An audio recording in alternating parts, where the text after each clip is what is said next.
মহিলাদের দুটি খারাপ গুণের কারণে, দুটি দোষের কারণে তারা জাহান্নামে সবচেয়ে বেশি যাবে বা বেশি যায়। এর ভিতরে একটা হলো তারা তুকফিরনাল লাআনা ওয়া তাকফুরনাল আশীর। তিনি বলেছেন তোমরা মহিলারা বেশি বেশি করে লানত দাও, অভিশাপ দাও। এটা একটা রোগ।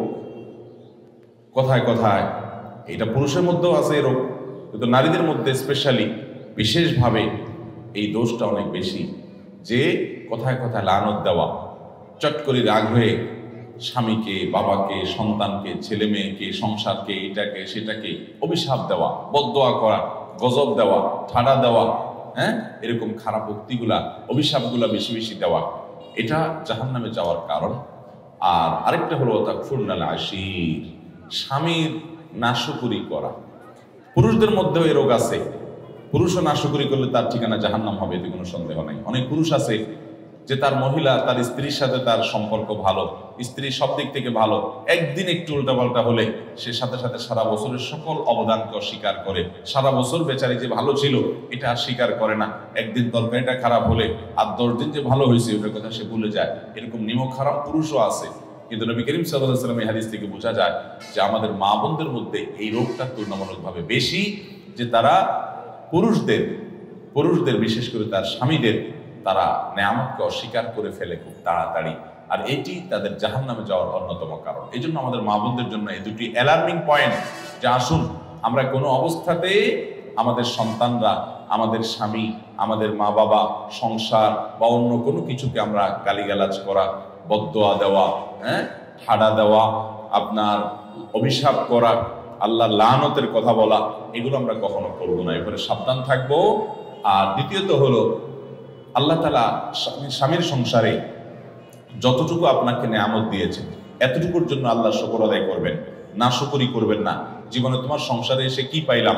কিছুই পাইলাম না, আমার পুরো জীবন শেষ হয়ে গেছে, অথচ আমি তোমার সংসারে সুখের দেখাই পাইলাম না, এরকম কোনো কথা আমাদের মা বোনরা আমরা বলবো না। বরং আল্লাহ তাআলা আমাকে যে অবস্থায় রেখেছেন সে অবস্থা আমরা শুকর আদায় করব। অনেক নারী, অনেক মহিলারা আমাদের কাছে আসেন, আমাদের মা বোনরা, আপনারা যারা আজকে আমার কথা শুনছেন, আপনাদেরও মনের ভিতরে অনেক অভিযোগ আছে, আমি জানি। আপনাদের প্রশ্নগুলো পড়লে বোঝা যায় কত কষ্ট আপনাদের। আমরা সেটা স্বীকার করি যে আপনাদের অনেক কষ্ট আছে। সেজন্য সকল মাহফিলে, সকল আলোচনায় আমরা পুরুষদেরকে আল্লাহর ভয় দেই, পুরুষদেরকে সতর্ক করি, পুরুষদেরকে জাহান্নাম থেকে বাঁচার জন্য আহ্বান করি, পুরুষদেরকে মহিলাদের অধিকার করে সচেতন করার জন্য আমরা সর্বদা সোচ্চার সবসময় কথা বলার চেষ্টা করি। কিন্তু আপনাদেরকে আজকে আমি পেয়েছি, আপনাদেরকে আমি বলতে চাই, আমার প্রিয় মা বোনেরা, ধরুন আপনার স্বামীটা অমানুষ, ধরুন আপনার শ্বশুরটা খারাপ মানুষ, ধরুন আপনার শাশুড়ি আপনার প্রতি জুলুম করে, ধরুন আপনার সংসারে আপনি সুখী না, কষ্টে আছেন। তো এই জন্য আপনি হাহুতাশ করে, এর জন্য আপনি অস্থির হয়ে, এর জন্য আপনি নিজের সুখকে নষ্ট করে দিয়ে বেসবর হয়ে আপনার কোনো লাভ হবে না। আমার প্রিয় মা, প্রিয় বোন, আপনি বরং সবর করলে কি হবে জানেন? আল্লাহ কোরআনে বলেছেন, ইন্নামা ইউওয়াফাস সাবিরুনা আজরাহুম বিগাইরি হিসাব। যারা ধৈর্যশীল হবে, যারা সবর করবে, দুনিয়ার বিভিন্ন কষ্ট, দুঃখ, মুসিবত, এগুলোকে আল্লাহর দিকে তাকিয়ে যে সবর করলে আল্লাহ তাআলা সওয়াব দেন, জান্নাত দেন, আল্লাহ খুশি হন। আল্লাহ বলেছেন ইন্নাল্লাহা মাআস সাবিরিন, আল্লাহ ধৈর্যশীলদের সাথে থাকেন। আল্লাহ বলেছেন আল্লাহ ইউহিব্বুস সাবিরিন, তিনি ধৈর্যশীলদের পছন্দ করেন, ভালোবাসেন। ধৈর্যশীলদেরকে এত মর্যাদা আল্লাহ দিয়েছেন। আল্লাহর কাছ থেকে সওয়াবের আশায় যারা একটু ধৈর্য ধারণ করে, সবর করে, হজম করে নেয়, ঢোক গিলে নেয়, নিয়ন্ত্রণ করে নেয়, মেনে নেয়, মানায় নেয় নিজেকে, এই মানুষগুলো, তাদের সম্পর্কে আল্লাহ বলেছেন ইন্নামা ইউওয়াফাস সাবিরুনা আজরাহুম বিগাইরি হিসাব। ধৈর্যশীলদের বিনিময় আল্লাহ রাব্বুল আলামিন হিসাব ছাড়া দিবেন। কোনো হিসাব করে আপনাদেরকে দিবেন না। যখন আপনি ধৈর্যশীল হবেন, যখন আপনি সবরকারী হবেন, আল্লাহ তাআলা আপনাকে ডাইরেক্ট দিয়ে দিবেন, কোনো হিসাব নিকাশ করে দিবেন না। আল্লাহর কাছ থেকে হিসাব নিকাশ করে জান্নাতে যাওয়া এত সোজা কাজ না। আল্লাহ যদি বিনা হিসাবে কাউকে জান্নাতে দেয় তাহলে সেটা সহজ। আর যদি বিনা হিসাবে জান্নাতে যাওয়া, এই সৌভাগ্য অর্জন হবে সবরকারীদের, ধৈর্যশীলদের। আমার প্রিয় মা ও বোন, আপনার স্বামীটা অমানুষ, আপনার প্রতি জুলুম করে, আপনাকে গালিগালাজ করে, আপনার বাপমা তুলে কথা বলে, আপনাকে কষ্ট দেয়, আপনার বাপমার দিকে তাকায় না, শুধু নিজেরটাই বুঝে জুলুম অবিচার করে, হয়তো পরকিয়া করে, হয়তো সে অমানুষ, হয়তো সে খারাপ মানুষ, হয়তো সে আপনার কোনো হক আদায় করে না, হয়তো সে বন্ধু বান্ধব নিয়ে আড্ডা মারে, হয়তো সে সংসারের দিকে তাকায় না, হয়তো তার আরো অনেক দোষ আছে, হয়তো আপনার শ্বশুর বাড়িতে আপনার ননদ দ্বারা আপনি কষ্ট পান, আপনার দেবর জুলুম করে, আপনার শ্বশুর অত্যাচার করে, শাশুড়ি বকাঝকা করে, যৌতুকের জন্য চাপ দেয়, নানান কারণে আপনার মনে কষ্ট আছে। আপনি অবশ্যই সেই কষ্ট দূরের জন্য যথাযথ নিয়মে চেষ্টা চালাবেন, মুরব্বীদের মাধ্যমে চেষ্টা চালাবেন, নিজে চেষ্টা চালাবেন, আল্লাহর কাছে দোয়া করবেন তাদেরকে হেদায়েত দেওয়ার জন্য। যদি সীমা লঙ্ঘন তারা করে ফেলে, অবিচার সীমা ছাড়া চলে যায়, তাহলে আপনি অবশ্যই বিচারের ব্যবস্থাও করতে পারেন।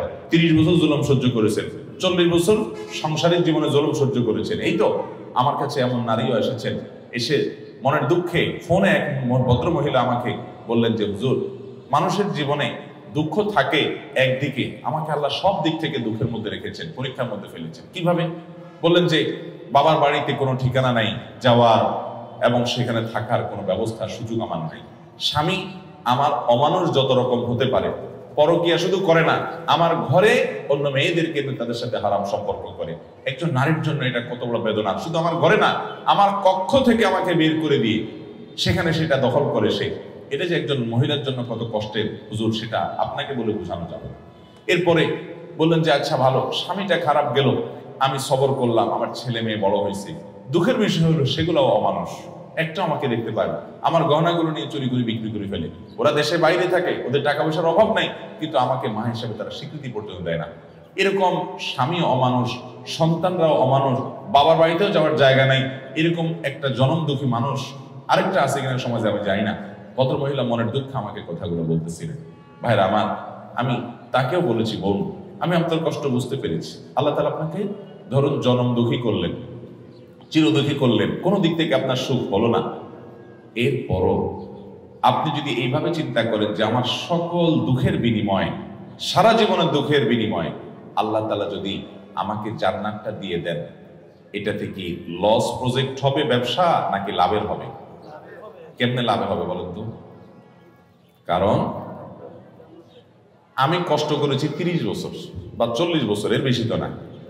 একজন মহিলা বিয়ে হওয়ার পরে কত বছর বাঁচে? 40 বছর, 30 বছর, 50 বছর, এর বেশি তো বাঁচে না সাধারণত আমাদের দেশে গড়াইয়া বলতে। তাহলে 30-40 বছর আপনি কষ্ট করলেন, সব ধরনের জুলুম সহ্য করলেন, এর বিনিময়ে আপনি জান্নাত পাইলেন কয়শো বছরের জন্য? অনন্তকালের জন্য, অসীম কালের জন্য। মৃত্যু আর কখনো আসবে।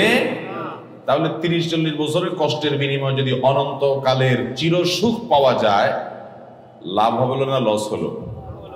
অতএব সবর করতে হবে, ধৈর্য ধারণ করতে হবে। ধৈর্যশীলদেরকে আল্লাহ তাআলা তাদেরকে বিনা হিসাবে দিবেন পুরস্কার, বিনিময় বিনা হিসাবে জান্নাত দিবেন। অতএব আমরা সবর করবো তো ইনশাআল্লাহ। আল্লাহ আমাদের মা বোনদেরকে